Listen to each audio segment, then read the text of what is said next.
Assalamualaikum warahmatullahi wabarakatuh. Alhamdulillahi wa kafa wa salamun ala ibadihi alladzina istafa ma ba'd. Alhamdulillahilladzi ahyana ba'da ma amatana wa ilaihi nusyur. Allahumma rabbi sayyiban nafi'ah. Bersyukur kita kepada Allah Subhanahu wa taala. Tanda-tanda hujan rahmat itu apabila dia turun di malam hari. Ketika orang sedang istirahat, sedang tidur, hujan turun. Ketika bangun, cuaca sudah sejuk, dingin, bisa ke kantor, ke sawah, ke ladang.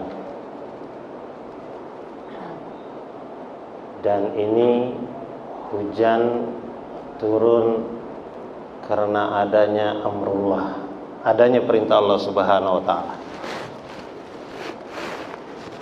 Ketika hujan turun, dia bertanya kepada Allah, apakah aku beri manfaat atau aku beri mudarat? Air yang sama jika Allah Ta'ala perintahkan beri manfaat, maka hujan ini akan menumbuhkan pepohonan, menjadi minuman bagi hewan binatang, menjadi air untuk mandi, mencuci, dan sebagainya. Kalau Allah perintahkan memberi mudarat, bisa jadi rumahnya bocor, bisa jadi banjir, macam-macam bencana dan musibah datang. Jadi karena adanya amrullah, dan hujan turun dari atas ini tinggian 3 km ataupun sampai 5 km. Kecepatannya itu kalau normal itu sekitar 700 sampai 800 km per jam. Itu secepat peluru. Kalau normal dia turun, tidak ditapis oleh Allah Subhanahu wa taala, tidak dibikin lambat oleh Allah Subhanahu wa taala, tidak dipecah-pecah di jalan oleh Allah taala, maka mobil-mobil orang akan bocor. Rumah-rumah, genteng-genteng akan ambruk. Begitu kencangnya. Kami di Johannesburg di South Africa itu sedang sholat, tiba-tiba terasa seperti suara sangat gemuruh. Ternyata hujan batu es sebesar jagung saja. Tapi itu sangat mengerikan. Mobil-mobil semua berhenti di jalanan. Suaranya itu betul-betul seperti suara petir yang menyambar gemuruh. Dan kalau sebesar baguli saja, understand baguli? Kalau butir-butir hujan ini sebesar baguli, bahaya betul. Apalagi sebesar bola yang suka ditendang sama siapa? Ronaldo. Ini habis. Tapi ini adalah karunia Allah Subhanahu wa taala. Allah Ta'ala turunkan hujan ditapis sehingga turun tuh kecil-kecil saja. Bisa kita pakai mandi.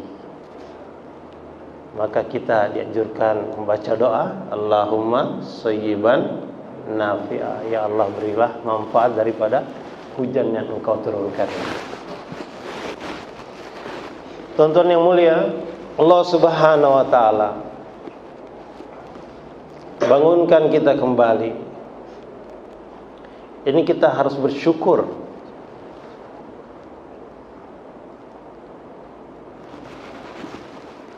Bangunkan, kejutkan. Setiap hari lebih kurang 360.000 orang di seluruh dunia Allah tidak bangunkan lagi.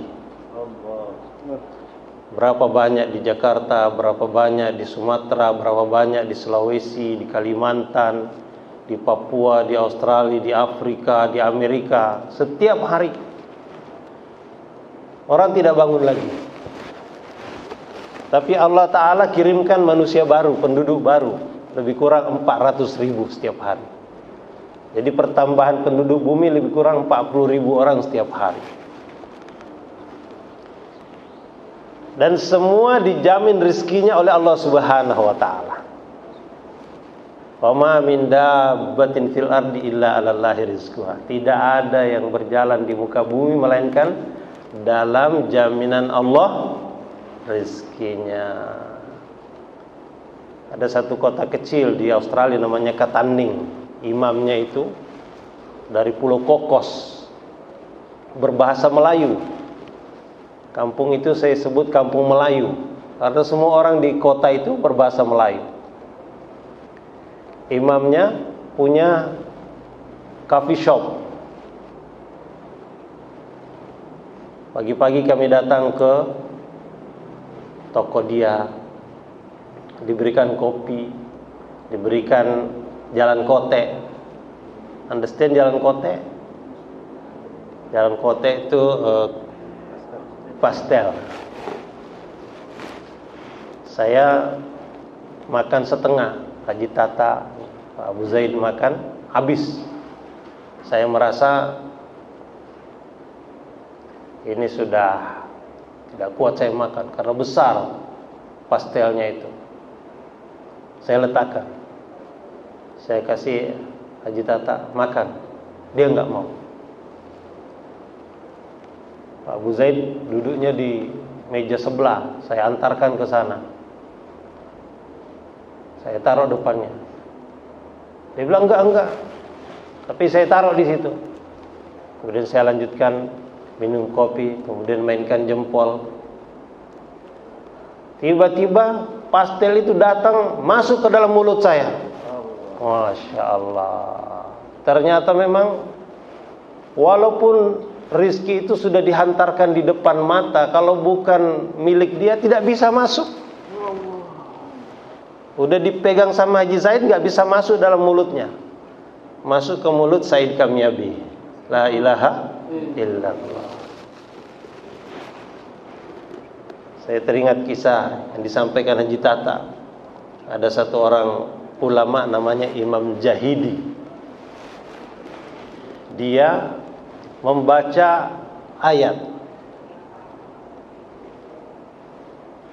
wa ma min dabbatin fil ardi illa 'alallahi rizquha. Tidak ada yang berjalan di muka bumi melainkan dalam jaminan Allah rizkinya. Membaca ayat ini dia ingin buktikan benar enggak dalam jaminan Allah rizki itu. Maka dia memerintahkan muridnya untuk menghantar dia ke tengah hutan. Kemudian mengikat tangan dan kaki dia. Kemudian dia berkata bahwa saya tidak akan makan apa-apa sebelum makanan itu masuk ke dalam mulut saya. Sudah ditinggal dia di dalam gua, di tengah hutan. Ternyata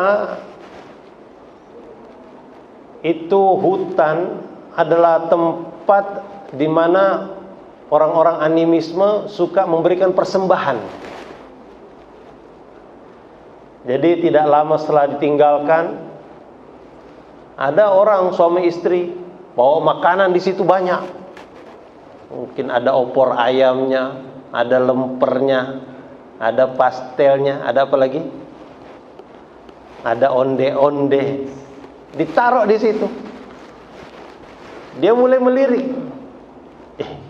Sudah datang makanan nih, perut pun sudah lapar. Begitu dia gerakan badannya ingin keluar sedikit ke pinggir gua, dia ingat tadi saya sudah berjanji tidak akan makan sebelum makanan itu datang ke mulut saya sendiri. Udah dia urungkan niatnya. Kemudian hujan turun seperti tadi ini. Maka ada pemburu. Pemburu yang sebenarnya dia ini perampok. Dia pemburu yang sedang diburu juga. Dia berteduh di situ. Masuk ke dalam gua. Dia senter-senter dalam gua, aman apa tidak? Kaget, kok ada orang ini? Terikat kakinya, terikat tangannya. Menengok sedikit ke kiri, ada makanan pula. Wah, mana udah lapar lagi, hujan pula. Kan enak kan? Kalau hujan-hujan, dingin-dingin, tersedia makanan, Masya Allah. Begitu dia mau makan, temannya bilang, hati-hati, jangan sampai makanan itu beracun, kita bisa mati. Maka kata teman yang lain, itu kan ada orang yang lagi diikat, coba dulu masukin dalam mulutnya. Kalau dia mati, kita jangan makan. Maka dibuka tangannya, disuruh buka mulutnya, dia tidak mau. Buka mulut kamu, ini ada makanan. Dia bilang, Udah akhirnya dikeluarkan belati, dicongkel mulutnya. Kalau kamu nggak buka mulut kamu, saya akan tusukkan ini belati ke mulut kamu. Akhirnya terpaksa dibuka. Begitu dibuka mulutnya, dimasukkan onde-onde ke situ, dia langsung ketawa. Wah. Saya pikir ini orang bisu. Maka dia katakan, sebenarnya saya ini adalah Imam Jahidi. Nama Imam Jahidi udah sohor, orang itu baru kenal. Oh, kamu Imam Jahidi. Kenapa kamu terikat di sini? Kenapa kamu ada dalam gua? Dia katakan, saya membaca ayat. Oma min dabbatin fil ardi illa 'alallahi rizquha. Tidak ada yang berjalan di muka bumi melainkan dalam jaminan Allah rezekinya. Saya ingin menguji, sehingga saya katakan, saya tidak akan makan sebelum makanan itu masuk ke dalam mulut saya sendiri. Jadi saya perintahkan santri-santri saya untuk mengikat saya di dalam batu ini, di dalam gua ini. Maka saya pun diikat di sini. Tidak lama ketika mereka pergi, ada sepasang suami istri bawa makanan itu. Dan kemudian Allah utus kamu untuk mencongkel mulut saya, masukkan onde-onde. Makanya saya ketawa. Ternyata janji Allah itu benar. Tidak ada yang meleset, tidak ada yang tertukar. La ilaha illallah. Perampok ini pun akhirnya bertaubat. Masya Allah. Kami pulang dari Somalia. Kami mampir di Nairobi hari Kamis. Malam markas Nairobi itu namanya Masjid Baitul Mal. Kami musafir, kami tidak puasa. Biasanya puasa Senin Kamis. Kami diajak makan di rumah satu pengusaha turunan India. Dia pengusaha transport antara Kenya sampai ke Ethiopia. Dia beri makan di rumah dia. Kami diberi nasi dengan opor ayam, roti dengan kari. Kami berlima. Tadinya berenam dengan Abah Raud Bogor, tapi Abah Raud pulang lebih dulu. Kami berlima, makannya nasi dengan opor ayam, roti dengan kari. Kami tinggal. Yang tuan rumah tanya, kenapa kamu tidak makan ini? Saya bilang, Tuhan, di negeri kami itu kami makan beras. Wah, kalau begitu kamu bawa ini. Sudahlah Tuhan, kami sudah kenyang. Nanti malam kami akan kembali ke Indonesia. Dia bilang, bawa ini. Waduh, dibentak sama orang India. Udah saya bungkus satu persatu, kemudian masukkan dalam kantong hitam. Saya bawa ke markas. Sampai di markas, karena itu malam markas, banyak orang yang puasa, saya taruh di dapur. Begitu saya letakkan di dapur, ada orang Somalia yang kulitnya hitam, tinggi, matanya putih. Dia bilang, apa itu? Saya bilang, ini makanan, nanti kasih kepada orang yang buka puasa. Dia bilang, jangan, ini sudah ada orang yang takaza untuk buka puasa. Jangan. Kamu dari rumahnya Bayi Fulan kan? kamu tuh dikasih untuk kamu bawa, nanti makan di pesawat. Saya bilang, sudahlah kami milikannya. Enggak, ke bawah itu. Udah marah-marah di orang Somali. Tadi orang India marah, sekarang orang Somalia marah. Udahlah, saya taruh lagi di kamar. Kemudian tidak lama kami pun dijemput mobil mau ke airport. Saya letakkan barang itu pertama kali di bawah kursi yang jauh. Baru barang-barang sleeping bag dan koper ditumpuk-tumpuk. Kemudian diantar ke airport. Kami masuk, satu demi satu barang dimasukkan. Kemudian ketika sudah mau masuk ke imigrasi, tiba-tiba ada yang berteriak, barangnya ketinggalan di kantong hitam. Tuh, ini makanan ikut lagi ke sini. Ya udahlah, saya ambil. Karena itu maghrib, maka saya ambil, saya letakkan di rak sepatu bagian atas. Saya bilang, saya tidak mau tengok lagi nih sampai hari kiamat. Saya taruh di situ. Kemudian sholat maghrib dan sholat isya. Lagi sholat maghrib itu kedengaran ada suara-suara orang pakai bahasa Urdu. Bilang, dari mana ini? Kemudian selesai kami sholat, duduk di situ pakai sepatu. Mereka juga selesai sholat. Saya tanya, kamu dari mana? Dia bilang, kami baru pulang dari Mozambik. Kami 25 orang, 3 jemaah. Mereka transit di Nairobi mau terbang ke Pakistan. Lagi ngobrol begitu saya ingat, ada makanan di atas rak sepatu. Langsung saya ambil makanan itu. Betapa gembiranya mereka. Saya keluarkan makanannya dari kantong hitam, kemudian saya bagi satu persatu. Itu ternyata mereka ada 25 orang dan ini roti ada 25 lembar. La ilaha illallah. Saya memberikan rezeki.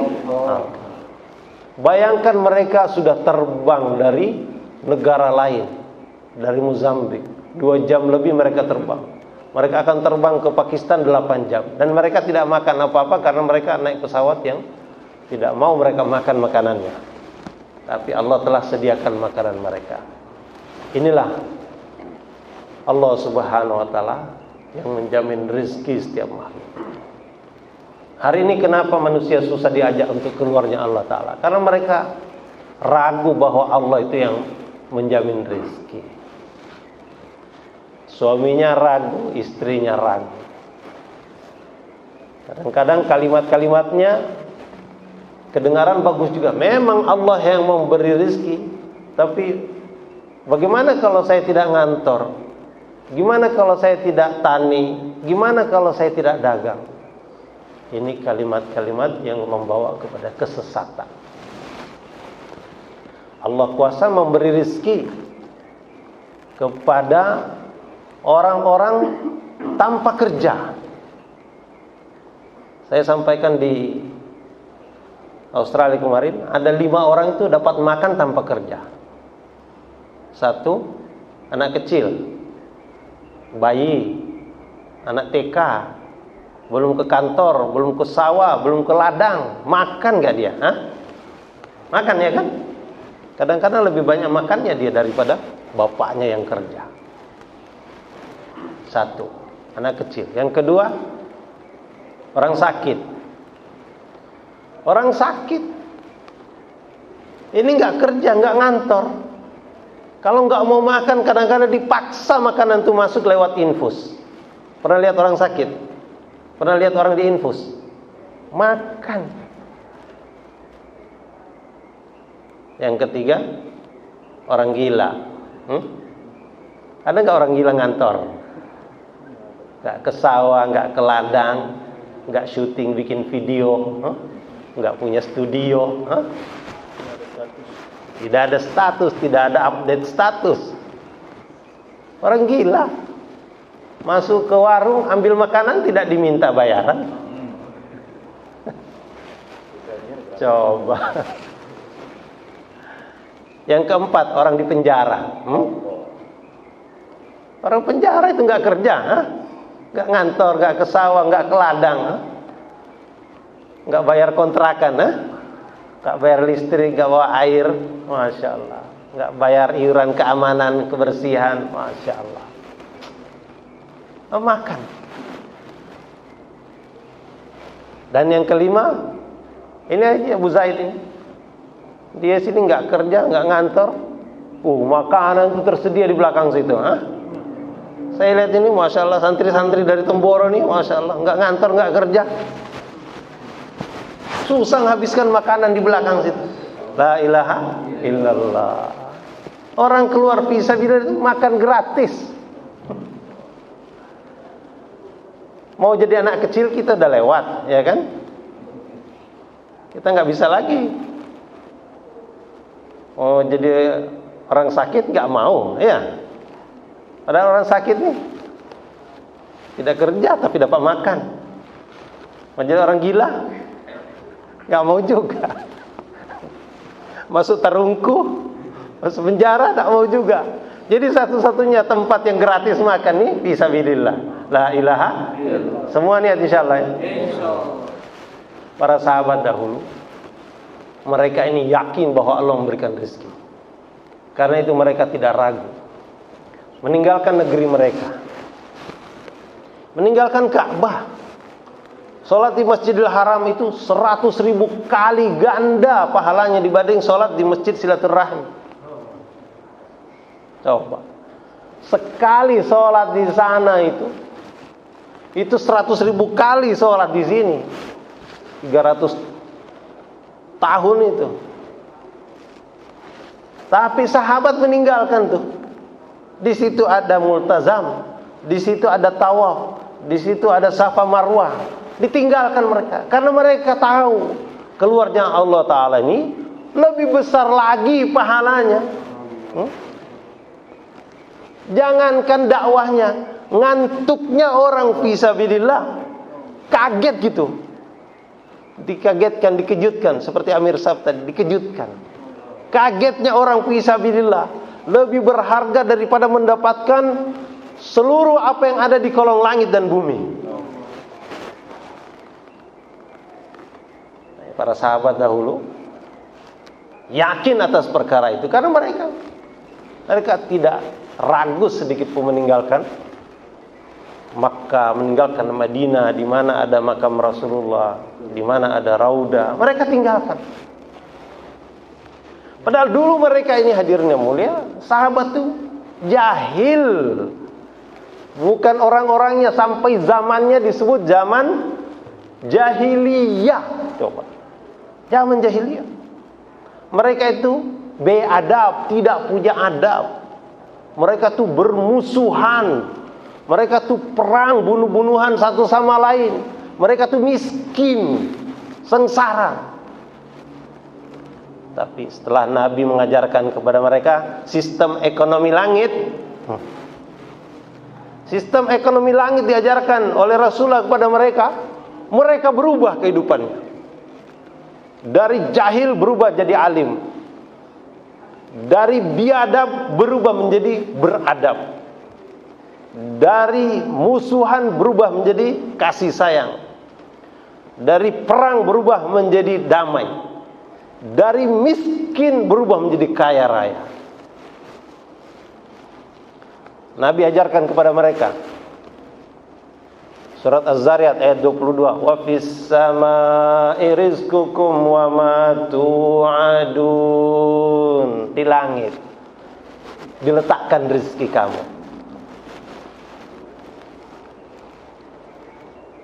Jadi begitu mereka mendengar ayat itu, mereka langsung paham bahwa rezeki itu adanya di langit. Hari ini kenapa kita capek, kenapa letih, berkeringat, bertungkus lumus?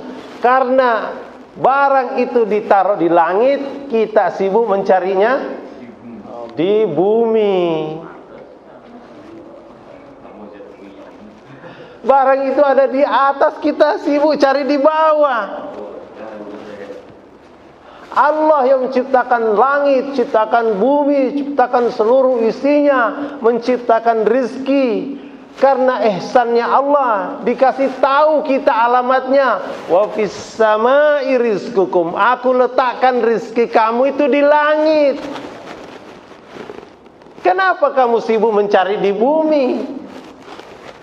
Allah dengan kasih sayangnya memberikan kepada kita kendaraan untuk naik ke langit, tangga untuk naik ke langit, eskalator untuk naik ke langit, lift untuk naik ke langit, pesawat untuk naik ke langit. Namanya sholat.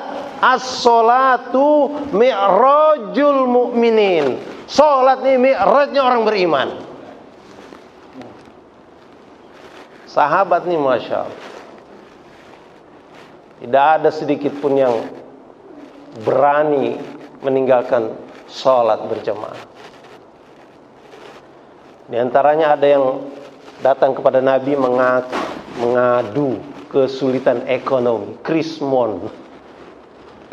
Ya Rasulullah, kena krismon aku ini.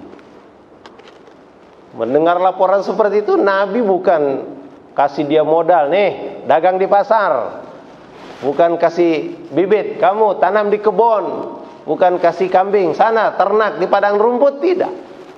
Nabi bacakan ayat wa'mur ahlaka bis sholah, perintahkan keluargamu sholat. Coba, sholat ini sistem ekonomi langit. Perintahkan keluargamu sholat. Mungkin dia sudah sholat, gimana dengan istrinya? Mungkin istri sholat, gimana dengan anaknya? Mungkin anak sholat, gimana dengan cucunya? Wa'mur ahlaka bis sholat. Sholat ini mengatasi masalah ekonomi. Hadirin, coba perhatikan.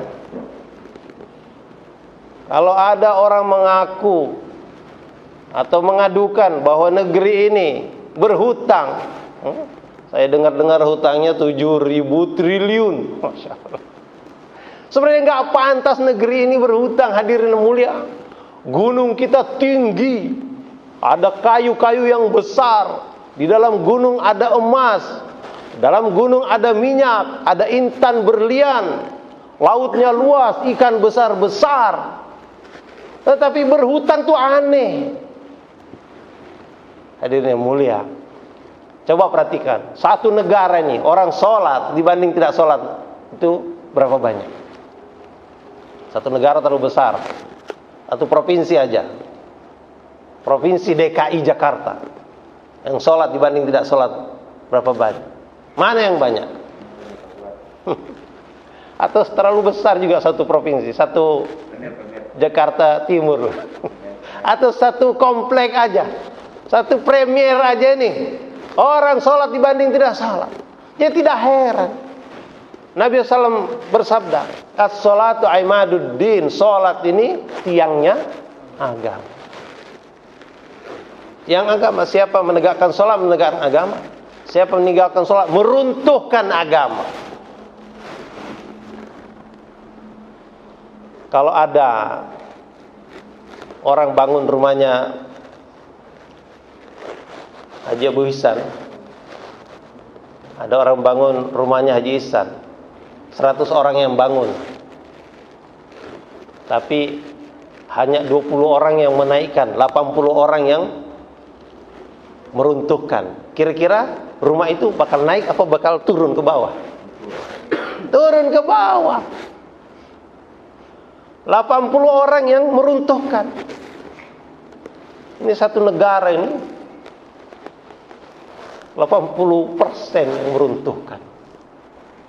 Jadi bagaimana tidak berhutang negeri ini?